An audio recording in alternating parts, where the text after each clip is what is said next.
Hi welcome to my channel నమీ ప్రతిలిపి. నా stories మీకు నచ్చినట్లయితే నన్ను సబ్స్క్రైబ్ చేసుకోవడం మాత్రం మర్చిపోకండి. వెళ్దాం. వీధి ఆడే వింత నాటకం 3వ పార్ట్. వాళ్ళందరూ తాంబూలాలు మార్చుకునే సమయం రానే వచ్చేసింది.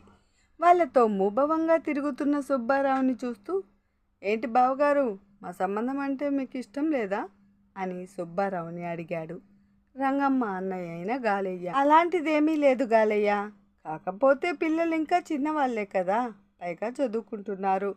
చూస్తూ చూస్తూ వాళ్ళ బాల్యాన్ని చిదిమేయడం నాకు ఇష్టం లేదు అంటూ కారుతున్న కన్నీళ్ళని తన భుజం మీద ఉన్న కండువాతో తుడుచుకుంటాడు. అదేంటి బావా అలా అంటావు? నాకు మాత్రం ఆడపిల్లలు ఉన్నారా? నీ కూతుర్లే నా ఆడపిల్లలు అనుకుంటున్నాను. తను చదువుతానని అంటే నేను తనని చదివిస్తాను, నాకు ఏ అభ్యంతరం లేదు అంటూ సుబ్బారావుకి భరోసా ఇస్తాడు.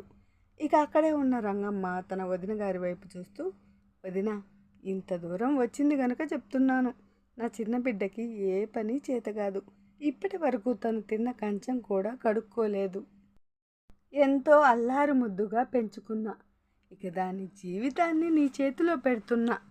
సావిత్రిని ఎలాంటి కష్టాలు పెట్టవు అనుకుంటున్నాను అంటూ పనిలో పనిగా తన మనసులో ఉన్న బాధనంతా బయట పెట్టేస్తుంది రంగమ్మ. అయ్యో, నువ్వేం బాధపడకు, నీ బిడ్డని నా బిడ్డలా చూసుకుంటాను, నేనే తనకు అన్నీ నేర్పుకుంటాను, సరేనా అంటుంది గాలయ్య భార్య కోటమ్మ. వదిన మాటలకి ఎంతగానో సంబరపడిపోతూ గుడ్డి వాళ్ళలా నమ్మేసింది రంగమ్మ. వారు చెప్పేదంతా నిజమేనేమోనని భ్రమలో పడిపోయాడు సుబ్బారావు. ఇక వాళ్ళు అలా వెళ్ళడం ఆలస్యం. మళ్ళీ వెంటనే సావిత్రికి ఫోన్ చేశాడు. అలా మెల్లిమెల్లిగా అతడి మాయలో పడిపోయింది సావిత్రి. కానీ ఆ పెళ్ళి ఇష్టం లేని కళ్యాణి మాత్రం ఏది తెలుసుకోలేని సందిగ్ధంలో పడిపోయింది. ఎవరు దేనికోసం ఆగినా కాలం దేనికోసం ఆగదు. అలా 6 నెలలు గిర్రున తిరిగి వచ్చేశాయి. అలా అటు 7 తరాలు ఇటు 7 తరాలు పట్టించుకోకుండానే పెళ్లి కొడుకుల చుట్టుపక్కల ఉన్నవారిని ఆ సంబంధాల గురించి అడగకుండానే రంగమ్మ సుబ్బారావులు బురదలో కాలు వేసి పిల్లలిద్దరికీ ఒక్కరోజు తేడాలో పెళ్లి చేసేశారు. 2023 నవంబర్ 29న కళ్యాణి పెళ్ళి, 30న సావిత్రి పెళ్ళి జరిపించేశారు. సావిత్రి అన్నల భార్యలు కూడా 2 ఆడబిడ్డలు. ఇద్దరిని పెళ్లి కూతుర్లుగా రెడీ చేసి వీలైనంత తొందరగా ఇంటి నుంచి తరిమేయాలనుకున్నారు. అప్పుడే కదా వాళ్ళ చేతిలో ఆ ఇంటి పెత్తనం దొరికేది. 2 రోజులు పుట్టింట్లోనే గడిపి 3వ రోజు ఎవరి అత్తారిళ్ళకి వాళ్ళు బయలుదేరి వెళ్ళిపోయారు. సావిత్రి అత్తగారి ఊరు చాలా దూరం, అందుకే ఆమెతో పాటు ఎవ్వరూ వెళ్ళలేదు. కళ్యాణి గారి అత్తగారి తల్లిగారికి ఊరి దగ్గరికి, అందుకే ఆమెతో పాటు తల్లి వెళ్ళింది. మామూలుగా రంగమ్మకి చిన్న కూతురు అంటే చాలా ప్రేమ, పెద్ద కూతురు అంటే సుబ్బారావుకి ప్రేమ. కూతుర్లు ఇద్దరిని వదిలేసి ఇంతవరకు వాళ్ళు ఎప్పుడూ ఒక్కరోజు కూడా ఉండలేదు. అలాంటిది ఈరోజు కూతుళ్ళు కాపురానికి అత్తగారింటికి వెళ్తే వాళ్ళకేమీ తోచడం లేదు. తింటున్నారో తినడం లేదో అది కూడా పట్టించుకోవడం లేదు. ఇద్దరు ఎవరి మానాన వాళ్ళు ఉండడం మొదలుపెట్టారు. కూతుర్లు ఇద్దరికీ చిన్న వయసులోనే పెళ్లి చేసిందని రంగమ్మ మీద సుబ్బారావుకి కోపం పెరిగిపోయింది. రంగమ్మ పెళ్లి చేసే సమయంలో భర్త గనుక గట్టిగా చెప్పి ఉంటే తను ఈ పెళ్లికి ఒప్పుకునేది కాదు. అలా వాళ్ళిద్దరి మధ్య దూరం పెరిగిపోయింది.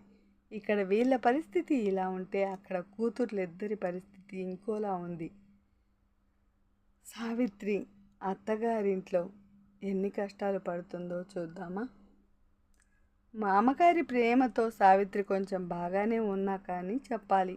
కానీ అత్తగారు మాత్రం బొత్తిగా రివర్స్లో ఉంది. సావిత్రికి ఏ పని రాదని ముందుగానే రంగమ్మ చెప్పినా కానీ అప్పుడు ఒప్పుకొని ఇప్పుడు మాత్రం తనని రాచి రంపాన పెడుతుంది. ఏదో ఆస్తి ఉందని, కూతురు సుఖపడిపోతుందని రంగమ్మ పెళ్లి చేసింది. కానీ అక్కడికి వెళ్ళి చూస్తే ఒక పెంకుటిల్లు మాత్రమే ఉంది. అది కూడా అక్కడక్కడ గోడలు పడిపోయి ఉన్నాయి. అందులోనే మధ్యగా ఒక గోడ కట్టి గాలయ్య రెండో కొడుక్కిచ్చాడు.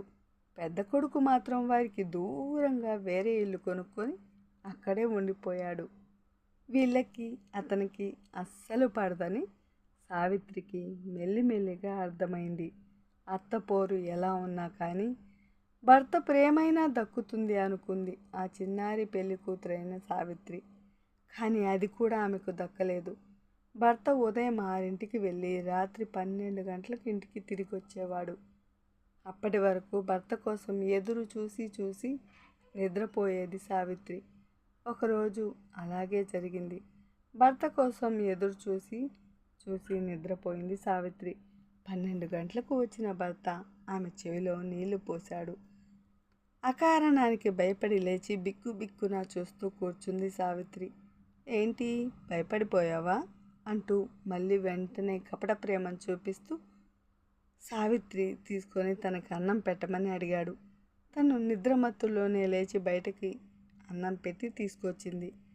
తల్లిదండ్రులు రోజు గుర్తొచ్చేవారు. చిన్నపిల్ల, అందులో తెలివిలేని పిల్ల కావడం వల్ల సూర్యుడు అటువైపు అస్తమిస్తుంటే అదే తన ఊరు అన్నట్లుగా ఊహించుకొని అటువైపు తిరిగి తన తల్లిదండ్రులకు చెప్పుకున్నట్లు ఏవేవో చెప్పుకునేది రోజు.